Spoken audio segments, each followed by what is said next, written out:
Welcome to the Buddy and Shane Show. Hello and welcome to the Buddy and Shane Show.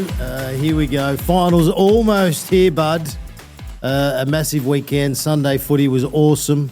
The Fremantle Dockers have put their hand up and said, hey, don't forget about us. Last year, finished 9th. This year, travelled to Melbourne, got the job done. The supporters are up and about, and it's good to see some of the supporters listen to the show because they've given us a little bit of feedback saying, hey, you guys were wrong. We travel well. Not all the time, but you travelled very well on the weekend. Great win. Congratulations, Fremantle, on getting the job done and locking away their finals appearance and a home final, which is going to be very, very helpful. That was huge. I'm a Dockers supporter, being a West Australian crawl. I'll be supporting the Dockers. But, yeah, it was a massive win, wasn't it, to come across to Melbourne, get the win. No one was really tipping them besides probably the Dockers supporters, but they came across, got it done. It was huge. Quarter. It was massive. 7 goals. This Dockers side charging towards goals where used to them being more measured and controlled, where it was like, nah. And the thing, all the experts out there, they've said it all year about a lot of teams and a lot of decisions that coaches make, but they've gone the 2 ruckman, Darcy, Jackson, and it seems to be working. Their last quarters, they've had huge impacts and got them across the line in recent weeks, and it seems like it's finally tuned them for finals. And they did it on the weekend against a very tall opposition in the Bulldogs.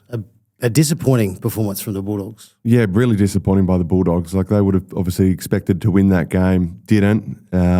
So now they're not going to play finals because you think Gold Coast are going to win that game this week against Essendon, so they'll drop them out of the finals race. But yeah, they'll be really disappointed with that. You look at that list; they've got so much talent on that list. They've got guns all over the park, but just can't get it done. As we've said, they're probably the best placed ninth team in the history of the game. Best side never to make finals. Yeah, but they'll be really disappointed that they're not playing finals. But yeah, Dockers were too good on the day. Came over, got the job done, and now they play. They've got a home final. Crawford, is that what you're saying? That's it. Yep, home final. In front of their home crowd, and they'll be up and about, and they'll be believing. They've played some good football, especially second half of the season. So who knows where that may go? The purple haze. Well, I think it just shows you if you bring energy, that willingness to put pressure on and take the game on, you're always in the game. And I think that's what they showed on the weekend. And when they play like that, they're a pleasure to watch. And young Reid, who's your pick for the Rising Star? Is he still your pick for the Rising Star? He is. He's had a sensational year, hasn't he? For a first-year player, what he's doing is incredible. Yeah, I think they might have found a midfielder with him, with what he can do around the stoppages, and just he's super smart. And the way he can kick the ball under high speed and under immense pressure, he looks like a special player. Well, we gave him a bit of a pump up earlier in the year. We said he's like a young Robbie Gray, isn't he? The way he moves. Yeah. The composure, but the immense pressure that's coming at him, he's just got special written all over him. Yes, but you think for an 18-year-old to be doing that in your first year, just his composure with ball in hand, hits targets, and then when he gets the opportunity, he kicks goals. And it's been great to watch him play. Now, today we are going to talk about a few things. We're going to talk about Nasiah, Wanganeen Miller re-signing. We're going to talk about the Gold Choke Suns, which is not very good, not happy. This All-Australian team gets decided this week. The Brownlow medal's not far away, and obviously heading into the final. So that's what we're going to run through. Let's talk about last night. You went along, I went along. Yeah. Brisbane against the Hawks. We're expecting a close match. It was a good match. Brisbane had a lot of opportunity early. Kept missing. The Hawks are a good team. They function really well, but too classy, the Brisbane Lions. Their midfield, McCluggage through there, who's had an awesome year. He's got to be in Brownlow contention, actually, when you think about it. No Lachie Neale again, yet they just find a way, don't they? They just team so well. They move the ball so quickly. They're lacking a few forwards, but they were still able to find some firepower forward. Yeah, and that's probably been my question mark on them all year, that obviously not having Danaher there, Hipwood out before this game, who's going to kick the goals? But I think the small forwards did their job. They hit the scoreboard. It was a great game to watch, wasn't it, Croft? The pressure was on. It really did show you how good Brisbane are. They're efficient. They probably did miss those goals early in the game. They probably could have put them away a little bit earlier, but Hawks hung in there. Their ball movement was sensational, took it through the corridor, as I said, and they looked dangerous when they did that, Hawks. But Brisbane, their midfield's just very, very classy. They've got guns all over the park, especially through that midfield. They're the best midfield in the competition, for sure. Yeah, and I think that's why they're the favourites for me to win the whole thing. Their midfield.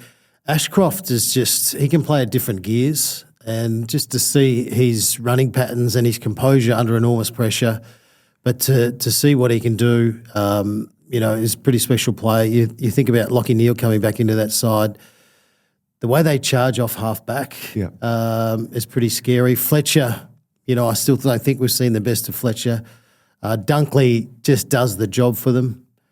I think the Lions are in a perfect position to go back-to-back after seeing what I saw last night. But I'd seen it a few times this year against Geelong, down at Geelong, Collingwood at the MCG.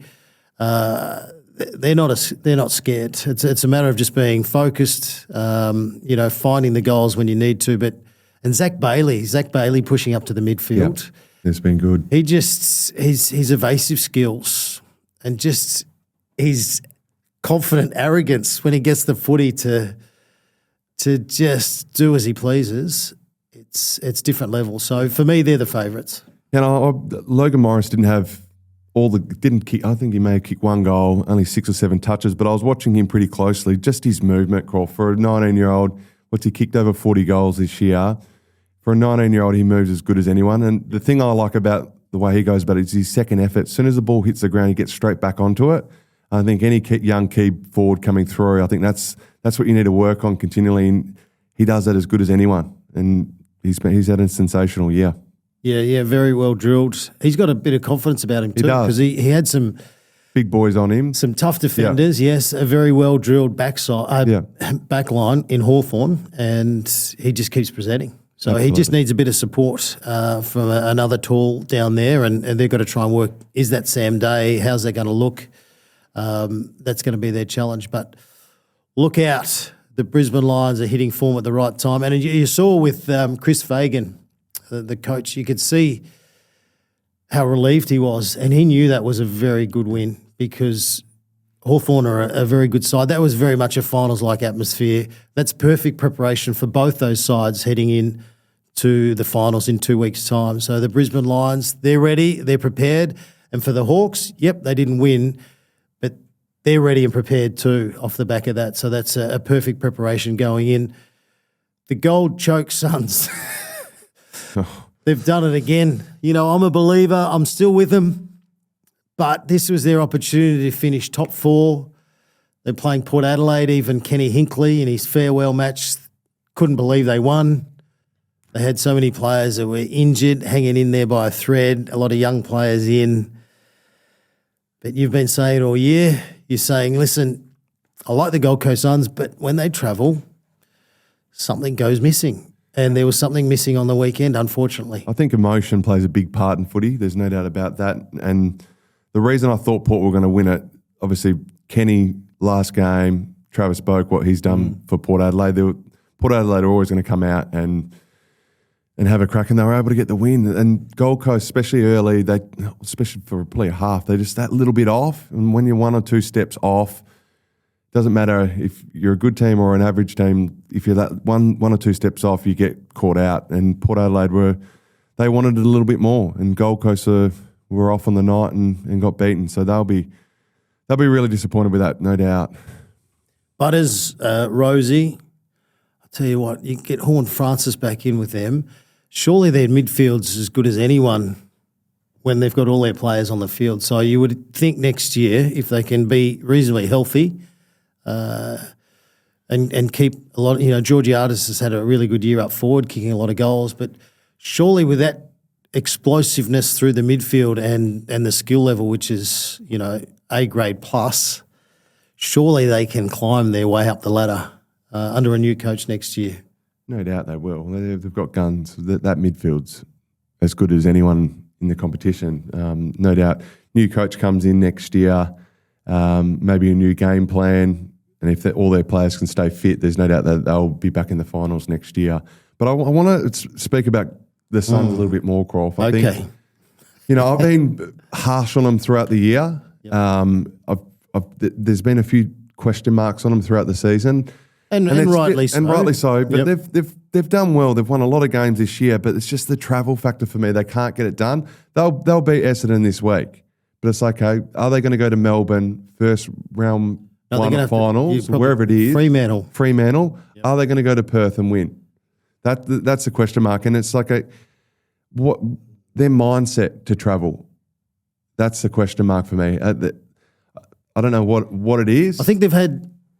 I think with teams, you can have little wins, breaking hoodoos, winning against sides that you haven't won before, winning on the road, which they've done a little bit this year, not a lot, but they've had some nice little wins. When you look back at their history, they haven't been able to do that. They've been able to break that barrier a little bit this year.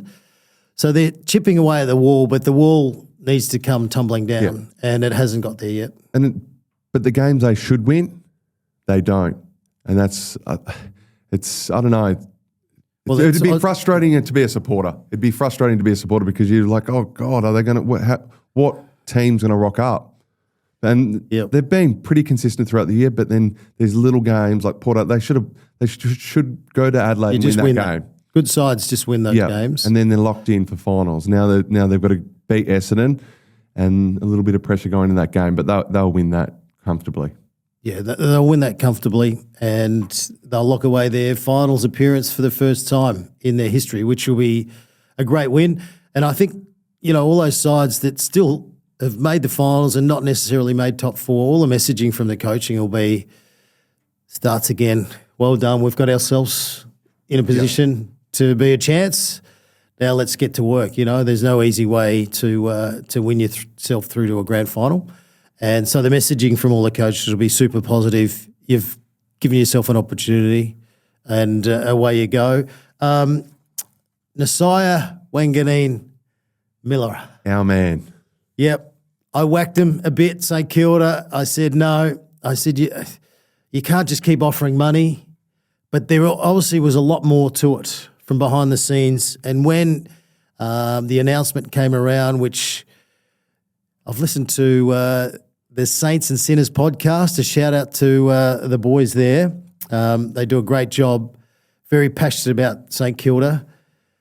They jumped on and did an emergency pod, and they got St Kilda supporters ringing in, and the emotion and where were you moments. Where were you when you heard the news? And, some of them were almost in tears. So this is great for St Kilda. It's good for the footy, for the AFL world that he's staying at St Kilda, I think, for the next couple of years. There's obviously a lot of love there with the football club. The supporters meant a great deal to him because he saw the love coming his way. Yes, financially he gets heavily rewarded. He obviously likes his friends and his teammates. So that's a nice story, and it's a story that we were barracking for. We were hoping Well, that I said would he was turn out the way. leaving, so I was completely off the boil. Do you know what? The whole AFL world said he was leaving. We thought he was off to Adelaide. But that's what love does. Yeah. Love keeps you there, and it's kept him in Melbourne. And it's massive. It's massive for the Saints to keep a player like him. It'll attract players to that club because of him and the star he is. I think when you've got a guy like this, top 5 player in the competition, turns games, winning games off his own boot, it attracts players. Yep. They'll be like, I want to go play there with him. There's no doubt. Hopefully, if he can continue on like he has, Saints can get a few more players come to their club, which would be good. Do you reckon that ever happened with you, when you were at the Hawks and they said, I want to go and play with Buddy? Because they used to be able to recruit a couple of very important players who went on to be premiership players. And then Sydney, do you ever think that you dragged a few along? No, they got rid of a few to get me in. Obviously, having Nasiah sign up has got me thinking. So here are my top 3 moments for the season.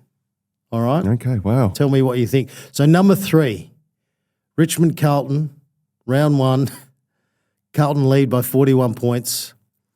The young Tigers, who all the experts said won't win a game for the season, they come back, they win. Seth Campbell kicks a goal towards the end, does a backflip. That was huge. That was amazing. Even the Carlton supporters thought, that's a good backflip. So that's my number 3. Number 2 is the miracle at Marvel with Malira.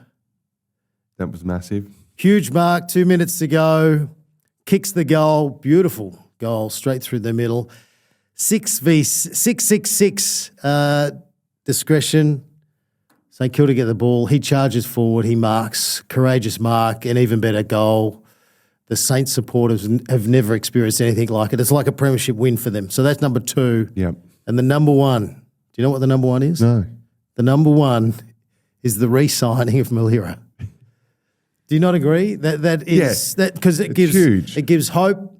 It gives it, as you said, it attracts other players from other football clubs, and by all reports, they've got a lot of players wanting to go there already, which is great, and it just gives hope to the supporters, to the players, to everyone that's loved St Kilda for a long time. So that's my number 1. What do you think of those moments? I think there's too much St Kilda in there. Oh, is there? Yeah, okay. We need to share it around. No, Well, he's made him. He's made more relevant. I will say that. Absolutely, I think he's that made he them has, relevant. Definitely. We're Definitely, talking about because St Kilda more than ever. if it wasn't, They're for not him, even you in the wouldn't- finals. We're talking about. People wouldn't them. watch those games, but he's doing things that you want to turn the television on and watch. And the first $2 million player crawl in the history of our game, it's taken to this year for that to ever happen. It's great to see the game continue to grow. I think obviously the salary cap going up. You're going to see more players that are $1 million players now, and then hopefully $2 million, $3 million players would be great down the track too. Jeez. To continue to grow, because the players deserve it. What they put their bodies through, Yes. week in, week out. I think that's what they deserve. How do we know the figures? That's what I want to know. So, how does the media know St Kilda's offering him $2 million? How does that all get out there? Isn't it meant to be highly confidential of what's going on? Well, didn't someone reported that he got offered $30 million from Port? What? It's like $30 million. Come on, if you're getting offered $30 million, Well, I did get offered a McDonald's, Port Adelaide once. I'm sorry, so maybe Rob, that's but if the you case. got offered $30 million, you're going. You reckon? Oh, If you're getting offered $30 million, you're definitely gone. well, it was 10-year, $30 million. It's like, come on. That If that was to be true, it takes a brave man to turn that away. you don't think that's true? I don't know. I know, I don't know. and that's, do you know what? That's what I love If you about the know that, AFL yeah. world. There's always rumours, and there's always people throwing a lot of stuff out there, which a lot of it sticks, but then there's no real hardcore evidence behind the scenes until you actually hear coaches, managers come out and talk about that. But that's going to be St Kilda's struggle moving forward. Is like, okay, if you get Tom DeConing coming in on reportedly 1.7 a year, which is a pretty good wage. And then you've got Alir from the Giants apparently coming along, and then you've got to re-sign some of your own players. Yeah, it's a lot of money taken up with a very few players. So how do you balance the rest of it out? And they've got a lot of young players. So at the moment, they won't be paying them a lot, and rightly so, because they've got to work their way up and they've got to earn their check. But what happens when they start to really show progress? It's going to be a tough one, because then going to be a real balance. Then they start to look elsewhere. That's what happens. And then you can get a little bit of disharmony within the group too if a guy's on a lot more than, like you're saying, so if someone's on whatever amount, X amount, it can get a little bit tricky within the four walls of clubs, no doubt. And I think with all the media speculation, and it's hard for players to ignore that, when you're hearing all these figures thrown around, and then it's only right that you've got players who've been best and fairest winners and All-Australian representatives over the last few years. You do. and they will ask the question. They go, is this fair? Yeah. And that's where the club really needs to present. This is where things This is are where at. we're This going. is what we're doing. And they need to be really open and honest with it all so everyone can get their head around it and players can make the decisions moving forward. The Sydney had a good win, 67 win, points yeah. against the Eagles, which wasn't really a surprise, but it's a good way to finish. The Giants were okay against a very competitive Saints. Yep. They were on the ropes, and then Toby Green, you said, Yep. is the player to watch. Yep. And especially in that last quarter, 2 amazing marks, grabbed the game by the scruff of the neck and took that away from St Kilda. And then all the way back to Carlton, having a reasonable win against Essendon, 34-point victory. I thought they were going to smash them, but Essendon once again showing a bit of fight, and they might do the same against Gold Coast on Wednesday. But Sydney, not a bad way to finish. Next year, what do you reckon they've got in their sights? Not only to make finals, but they're good enough to work their way back up the ladder. No doubt. I think if they have no injuries, they should be top 4 next year for sure. For sure. Top 4? Well, when they got all their players back, they were very hard to beat. But I do think they need a key forward, whoever's on the market. Well, Charlie Curtin nice has to get been him. talked It would about be a fair nice to bit, get him. but then again, it's that rumour mill, and this Yeah. time of year, it's silly season. Now, this week will be huge. Like, even as we're recording this podcast, something will be breaking on air that this player has put his hand up to go elsewhere. We've seen West Coast forward who has said, or the captain, I can't think of his name. What's his name? Oscar Allen. Oscar Allen. He said he wants to go to Brisbane, Yeah. or he's told the club he wants out and he wants to try and deal with Brisbane.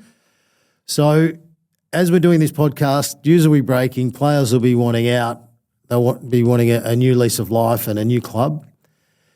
It does get a bit silly this time of year, doesn't it? It does. I think, back to the Swan stuff, I think they can definitely get back in finals contention, top 4. I think injuries did killed their season, really, especially early on. All their Key injuries. A-graders. To the A-graders really cost them. But it did show you once they got all their players were fit, they're very hard to beat. But I do think getting a key forward in would be nice. It would be good to get Charlie in there. But if they don't get Charlie there, they've got Logan to come back in. He's had a full season off, so hopefully he's bulked up a little bit and he's ready to go and he's nice and fit and firing. But it'll be very interesting to see that over this trade period, the next couple months, what exactly happens and what direction Sydney go because it's going to be very interesting. Yeah, I think players are more open to moving these days. It's not seen as a sin like it used to be. It's like, hey, this is what football is. And if you look at all the other sports around the world, some players even move halfway through the season. So we possibly might get there at some stage in the future, trading some players mid-season or doing some swaps where you need some players who aren't getting opportunity and you might get some income back, or you might get an opportunity to develop a player at another club for a certain amount of time, which sounds a bit crazy, but it's going to get there. I reckon it'd be pretty cool. Yeah. Well, you look at Essendon this year. Players throughout trade in season would be pretty good. Yeah, if that option was there, you look at Essendon. Essendon's a prime example this year. We need a ruckman, we need a forward, we need a back, and there's a lot of good players that are playing in the VFL at the moment who just can't get an opportunity, especially when their team's going really well. And it's a great way for you to give game time and to develop players, even though it will be at a different club. But you can always get them back down the track. It's now time for Buddy's Young Star of the Week. Buddy's Young Star of the Week for the Kia Tasman. Here now. There's a lot of young stars out there, none bigger than Reid, There has been winning me over. How many time. good young kids are coming through at the moment? Yeah. Sensational and confident. The way they play with such confidence. The way they come in these days, they're men straight away. Remember when I came in, how skinny was I, Rolf? Bloody beanpole. Yeah. But the kids now just coming in, they're ready to go. They're professional, and like Harvey Langford, incredible from Melbourne, isn't he? He had another cracking game. He's had a sensational year for a first-year player. What was he? Top 10 pick, I think. So he's had big raps on him. Pick 6 in the draft last year. Yeah. So he had a sensational game on the weekend. He's a bull. He goes and gets the ball. He's nice and clean. He's been sensational to watch. He's kicked 14 goals this season. He'll finish top 5 in the Rising Star. He's the highest rated first-year player in the comp this season. There you go. And he's averaged 18 disposals, 3 marks, 3 inside 50s, 2 clearances a game. But he can mark it. On the weekend, he was super against Collingwood. And I'm thinking, gee, this player, I know he's a good young player, but he was normally by this time of the year, the young players have fallen off a cliff because it's too much to play the whole season and to still have the energy and the run, whereas he looked like he was getting better. He's got big raps on him too, because I think Jordan Lewis came out. And he's a harsh judge, Jordan Lewis. He's a harsh judge, Lewis, and he came out and said that he's got the potential to be the best player in the competition. Wow. So that's big raps. So, you can always see it, can't you? You know the ones that are special, and he's definitely got that about him, doesn't he? That's a very big call, but we like that because Jordan's a very harsh... Not like we'd listen to it anyway. No, we wouldn't take any notice of that. But his Young Star of the Week is thanks to the Kia Tasman, the most Australian Kia ever developed. I always stuff that up. Built tough, tested hard, ready for anything. Whether you're hauling, towing or taking the road less travel, the Tasman is made for the job. The Kia Tasman, it's here now. Look out for Buddy cruising down the highway. Down the highway with his boogie board in the back and his flippers. Now, we just want to have a quick look at the Suns match v Essendon. Yep. Wednesday night. Tell us what's going to happen. Well, I think Gold Coast will get it done. There's no doubt about that. But Essendon have been playing pretty good. Their last couple of weeks have been all right. Yeah, I think it's been excellent by Essendon for a team that's been struggling and losing. Yep. Highly competitive. Yeah. I've got a feeling they're going to really put their foot down. Well, this is and a lot of saying, oh, hang on, the other teams are getting 2-week break into the finals, where Wednesday, so they've got 9 or 10 dates. It's still a great break, to freshen up and then to be on your toes and ready to go for their first final, which looks like it's going to be Fremantle over in Western Australia. But they'll be treating this like, and I know what you're going to say is like, oh, you don't want to talk about finals, and they won't be talking about finals, but they'll say this is a perfect game for us to really fine-tune and be at our very best, and let's see if we can really get our game going. It's important for them. I think they'll win and win really well. Oh, it's important that you want to have as much confidence going into that first final that, okay, we're ready to go. We lost to Port. We should have went over there and won. We'll push that to a side. We'll come up against Essendon, put them to the sword, have a big victory, and then you build confidence from that. You're like, okay, we're good to go here. Let's go to Perth and get it done. But I think, as I said last week, I think they just need to focus on this week, get the points, not even be talking about finals. Just worry about quarter one, winning that quarter, and doing what you should be able to do against Essendon. I think they'll get this done and get it done comfortably, Croft. Yeah, and it'll be a very successful year for them. It's going to be the first time, as long as they win, and you never know in football, surely.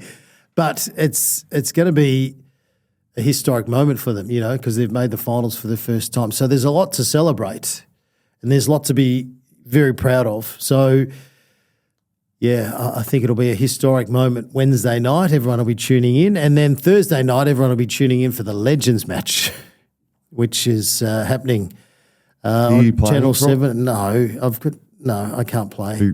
I've got a few coaching moves up my sleeve. I'm going to put Nick Revolt in the forward line. Yeah. And maybe Cyril as well. That's my coaching move. That's going to be and then, the Victorian team's looking a bit full on as well. So anyway, that's all happening. Hey, let's just have a quick go at the All-Australian team. Not that we're going to make the team because it's But we want to look at the captain. We want to have a quick look at the Brownlow and the rising star. So the All-Australian team's going to be announced Thursday night. Dawson, Anderson, Gawn. Surely he's in now. And Bontempelli, will he be in, even though he missed first 5 games or so? In, you reckon? Well, I don't know. Over But Grundy? I'm just throwing – oh, here we go. So I'm just throwing up All-Australian captain considerations. So if Gawn is in, he needs to be considered as the captain if he's in. But you're saying that Grundy could possibly be in or be ahead of him. I thought Grundy would be the starting ruck, but Gawn's had a awesome year too. Wouldn't surprise me if Gawn gets it. But I think if Gawn is a starting ruck and he's going for 8 All-Australians, he'll be captain. You reckon? Not many can do that, Crawl. Did you do that? Did they announce you captain when that happened? Gave it to me. But no, I think if he's the starting ruck, he'll captain that team. But if he's not starting ruck and he's bench, I reckon Bont will get the job as the captain. Is Bontempelli in though? He's the best player in the game, Shane. Well, I was thinking he missed a few games. See the game yesterday? They missed the finals. Lost. He had, 32-2. I reckon he'll go close to the Brownlow. He's had that kind of year. Okay, there we go. Well, hang on. The Brownlow prediction's next. But so I think Noah Anderson, I think he'll be the captain. Oh, shame. No. And the reason is Gold Coast making the finals for the first time. They haven't yet. They haven't yet. They haven't yet. God help the Gold Coast if they don't make the finals. If they lose this. Surely can't, can they? Anything can happen in sport. Anything can. But it really will be the gold choke Suns. No, they'll get it done. They're a good team. Yeah. They are a good team. They've come a long way. They will win. I think Noah Anderson will be named All-Australian and he'll be named captain of the All-Australian. A different look and a different feel. But then again, your point's very, very strong on Max Gawn. If he's in, he's captain. Yeah. Yeah. If he's starting ruck, captain, 8-time All-Australian. Wow. See, that's greedy. That's greedy. That is. Gunston make it, Croft? I think he should make it. Yeah, definitely. How good was he to watch last? We were watching him. He's moving so well for a veteran. He's moving better than he did 10 years ago. Yeah, he's bouncing along. Yeah. And the way that he's smart, isn't he? The way he instructs the forward line and he's leading patterns. And I was watching with my sons, my oldest boys, and they like playing in the forward line. Yeah. And I said, just watch Jack Gunston because we were down one end. So I said, when he's in the forward line up there, and just watch him move. Yeah. And he just keeps moving. And as soon as the defender looks down the field when the ball's on the wing, he then darts off into a different direction. So he's got to keep swiveling the head, trying to work out where's he gone. And it's like a game of hide and seek. Yeah. But it's super smart and he's moving so well. And, he thoroughly deserves another contract next year. But, I think he'll be in the All-Australian team. He'll be definitely in. 60 goals. Okay, Brownlow medal prediction. Now that, there's one game to go, and that could decide the Brownlow with Noah Anderson or Matt Rowell, because they've both had super years. Daicos, Dawson, Anderson, Smith. Smith keeps getting a lot of the footy. He's missed a couple of games, but I don't think that'll matter. I think it's just made him fresher when he has played. Collingwood haven't won a lot of games towards the end of the season. Daicos hasn't been at his brilliant best. You still think he'll win? I think Daicos will win it. But how many votes? I think Bont, for me, will be coming in. Oh, he's not even even in our 4 there, but I think Bont... He didn't get a lot of votes last year, which worried me. Do you reckon there'll be He'll get a few votes. No, he had a great favourite year last year, wasn't he? And he didn't get... and for some reason he wasn't getting the votes. So whether or not they marry that up a bit better this year, but then you got Richards might take a few votes for him. But yeah, you make a very good point. His good games have been exceptional. And hitting the scoreboard, I think that helps too to does. get votes. If you kick 1 or 2 and you have 30, you're going to be in the votes. Yeah. I think Bont's done that a fair bit this year, and obviously Daicos has done it too. But yeah, it's going to be a very interesting night. Okay, so if you're going to give me your top 3, so that would be Daicos, Bontempelli, Smith. Okay. And mine is, I think Anderson might come over the top and get 3 on the weekend this week, and he'll win ahead of Daicos and Smith. Okay. There you go. How many votes? I'm 40? Normally pretty good with predicting the winner. I will say last year I was all over Paddy Cripps. I will say the how many votes? Ridiculous. What do you mean? The guy's getting 40 or 36. It's too much. Yeah, that's a little crazy. Yeah, and I do think that forwards, it's not really a spot because you just wait for the ball to get kicked to you, so it's easy. Cameron will kick 6 and 5 well, and get 1 vote. He kicked to 10. Yeah, they get 3 then, but surely. I think we get judged harshly, the forwards. You need to kick 10 to get 3 votes. Yeah, and anyway. I think more defenders should get votes too. No, not defenders, mate. Maybe Wanganeen Miller can come home and sneak in for the top 5. And also the Rising Star. So these are the predictions for the Rising Star. I think Dan Curtin will win, but I tell you what, Murphy Reid has come like a steam train. I think Reid will get that. He's had a good year, hasn't he, really? Yeah. Like we spoke about it before, but he's been awesome. I think, Reid will just get it from Ashcroft. Just a couple votes under. Okay. Yeah, so you got Murphy Reid, Dan Curtin, Levi Ashcroft, and Langford, and then Archie Roberts. That'll probably definitely be your top 5, but what order, who knows? But there you go. So Nostradamus is at it again. We get a lot of things right. Not much we get wrong on this podcast. And when we do, we don't want to bring it up. We move on. Although, when you look back at Fremantle, all year everyone's going, you cannot play your 2 rucks. You cannot play your 2 rucks. They've had huge moments. So, I love how the coaches keep backing themselves in. They're living and breathing it all the time. It's a bit like Hawthorn going with the 4 forwards. I still don't think that works. Well, it didn't work on the weekend because one got injured. And then, the jury's out? Yeah. Okay. There you go. Sammy Mitchell, if you're listening. But he said no more. It's time to get back to 3. Well, I thought, back to the Hawk stuff, I thought Chol was awesome, especially early. Yeah. He's dangerous. The Charles Royce, he's moving well, didn't he? And I'd probably, for the final Deer, I'd probably take out. Right. Go Chol, Gunston. Mitch, and I'd probably, and then Smalls. That's what I'd do. Okay. Anyway, a bit off topic there, aren't we? No, not only predicting the future, he's now gone into coaching. So take that on board. Anyway, that's what I'd do. I'd go. It's too, Yep. I don't know. Okay, so we'll finish on this. Thanks for tuning in. We appreciate you listening and talking a bit of footy.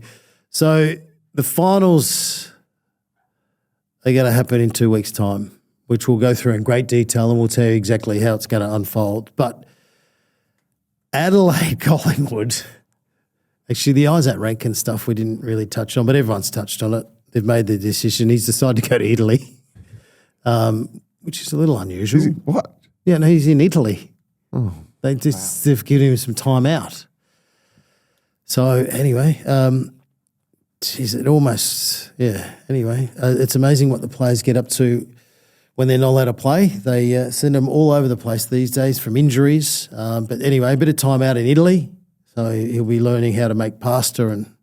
So that it'll be Collingwood, Adelaide over there. Collingwood, Adelaide, which is massive because there's going to be great rivalry, especially off the back of what happened with Ranklin. I was going to say Franklin. And Collingwood dominated that game inside 50s. So they're going to go there thinking we can definitely win. And then Adelaide would have learned a great deal. Yeah. They're going to have the home ground support. This is going to be a great match. So and I will say with that game on the weekend, Pendlebury, incredible. That last quarter, Composure. Went and kicked out. Experience. You can't buy that, Ken Hinkley. He set that game up for him when they were under the pump. Cool head, under pressure, hit every target and pretty much won them the game, I think. Him and Steele. What annoys me when the very best players kick in from full back, or the very best kicks, and they kick into the pocket. Anyone can do that kick. Yeah. So I'm like, that's a waste of a kick. You saw it last night in the Brisbane match against Hawthorn. Dane Zorko kicking in. Yeah.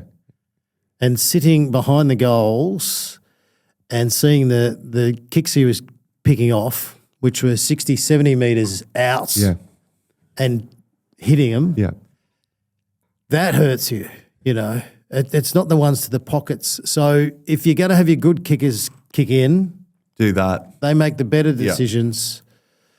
They've got to take the riskier kick, but it really opens up the whole ground. As soon as you hit those kicks, it just opens up everything. Like, you've got to have confidence to do it, because especially early, if you miss that kick, a lot of players are going in their shells, but the guns, no, okay, you're going to make mistakes, but you'd rather make mistakes having a crack. I think especially if you hit that one, you're away. You're off to the races. But it becomes a bit of a weapon. It does. If you've got someone who can do that. Absolutely. And as you said, be brave enough. So, okay, so if we say, I know we're going to go through it in great detail next week, and we'll really tell you how and why and what's going to happen. We're going to try and predict what's going to happen. So a real quick burst. So Adelaide-Collingwood, who's going to win? Just off the top of your head, are you thinking? I think Pies. Okay, so we say Collingwood, all right. So you got Geelong up against the Lions. Who do you think's going to win there? That's at the MCG? Yep. This is a quick fire game we're playing. Like, you don't want to think about it too much. Just think whatever. Geelong. Okay. See, I'd probably go the opposite. But anyway, this is your game. So then you got the Giants and the Hawks in Sydney. You're thinking, see, Giants are your team. I know. So this is a hard one. So let's just say Giants. Okay, let's just stick with what's coming into your head, home ground advantage. And then you got Fremantle, Gold Coast. Surely Gold Coast win on the road. Okay, so we say Freo. Right, so then you'll have the Giants taking on Hawks. Is it Adelaide if they lose? Anyway, let's not play this game. What a final series. It's too complicated. What a final. Like, how good's that? And that's... See, you say Collingwood and maybe Geelong. I say Adelaide and Brisbane Lions. So this is how even this competition is, because we both totally think the opposite, even though we want a bit more time to think through it and really dissect it. And then you got Fremantle, who should beat Gold Coast, but they got their mojo and feeling confident about themselves. Our team. And then you got the Giants, who you think can win the whole thing, but then you got the Hawks, who we think are a wonderful team. The Giants need Hogan back ASAP. He needs to play. They need him. They need him back, and hopefully that foot is good to go. Huge risk. You're playing. He needs to play. And well done to Toby Green too. It was huge. We didn't really touch on it much, but that was a captain. The mark, you spoke about it briefly, but the two marks, Croft, when they were coming, he stood up, took the mark, and then running back with the flight, another courageous mark. He wiped out his teammate in Whitfield. But for them to go all the way or get deep into finals, he's going to have a big say in it. Yep. So when he's at his best, they usually win. So they'll have to be a lot better going forward. But they do need some players back, that's for sure. All right, so there you go. We cannot work out what's going to happen in the finals. That's what we worked out. We have no idea, and it's going to be a great final series. And who knows what's going to happen on Wednesday night. Surely the Gold Coast get it done. All right, make sure you listen on Thursday, because we are going to go through the teams that missed out. We're going to go through Western Bulldogs, the Swans, Carlton, St Kilda, Port Adelaide, Melbourne, Essendon, North Melbourne, Richmond, and West Coast Eagles in a real little hit of what you need to focus on for next year. Okay, so tune in on Thursday. Good on you, Pud. All the best. Will I be seeing you tonight? Tonight. Basketball? You're playing? Seriously, I'm not a basketballer. He's trying to get me to play in his basketball team. No, Crawford. And then he's told me, he's insulted me. He said, we need a tagger. We need a tagger and someone that can catch the ball. I might be the best shooter you've ever seen. You never know. Come. We need you tonight. If he wants me to play as a tagger in his basketball team. Can you believe it? No. That is insulting. Let's do it. And you know what? You can get stuffed. Thanks, Barry.